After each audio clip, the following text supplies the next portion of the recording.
Hello friends, இன்றைக்கி நம்ம என்ன பார்க்க போகிறோன்னா ஸ்ப்ரிங் ஆனியன் ரெசிபி பார்க்க போகிறோம். இதுக்கு தேவையான பொருள் இஞ்சி பூண்டு பேஸ்ட், கருவேப்பிலை, மிளகாய்த்தூள், மஞ்சள் தூள்.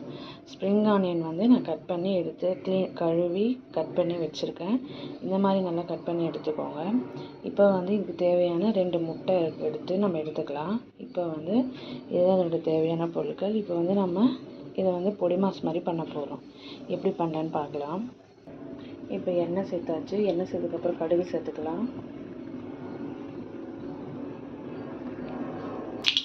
இப்போ கடுகு சேர்த்ததுக்கப்புறம் கருவேப்பிலை சேர்த்துக்கலாம். பொரிஞ்ச உடனே இப்போ நம்ம கட் பண்ணி வச்சுருக்க ஆனியன் சேர்த்துக்கலாம்.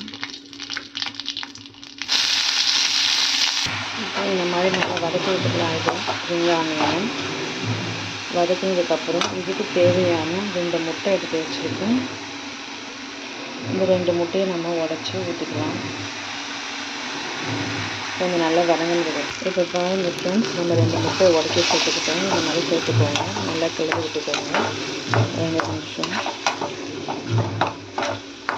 அதாவது இந்த ஸ்ப்ரிங் ஆனியன் கீரை நல்லா வெந்ததுக்கப்புறம் இந்த மாதிரி முட்டையை ஆட் பண்ணிக்கோங்க. இப்போ நம்ம மஞ்சள் தூள், மிளகாய்த்தூள், இஞ்சி பூண்டு பேஸ்ட்லாம் சேர்த்துக்கலாம்.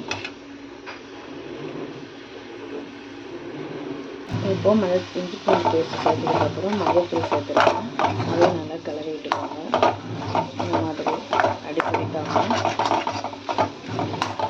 அதுக்கப்புறம் நம்ம மிளகாய்த்தூள் சேர்த்துக்கலாம். இது கூட கிளறி விட்டுக்கோங்க.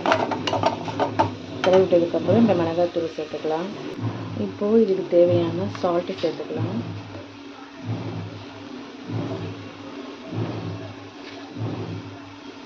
உங்களுக்கு எவ்வளோ தேவையான அளவுக்கு சேர்த்துக்கோங்க.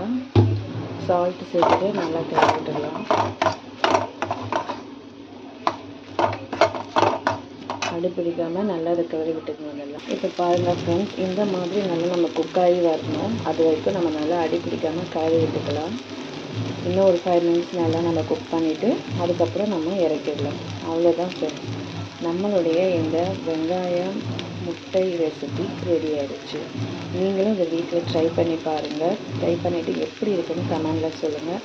மறக்காமல் நம்மளுடைய சென்னை சமையலை சப்ஸ்கிரைப் பண்ணுங்கள். தேங்க்யூ. அவ்வளோதான் ஃப்ரெண்ட்ஸ், நம்மளுடைய இந்த ரெசிபி ரெடி ஆகிடுச்சு. நான் சொன்ன மாதிரி என்னோடய சேனலை சப்ஸ்கிரைப் பண்ணிவிடுங்க ஃப்ரெண்ட்ஸ். அப்போ தான் என்னுடைய வீடியோஸ் போடுறதுக்கு எனக்கு இன்ட்ரெஸ்ட்டாக இருக்கும். தேங்க்யூ.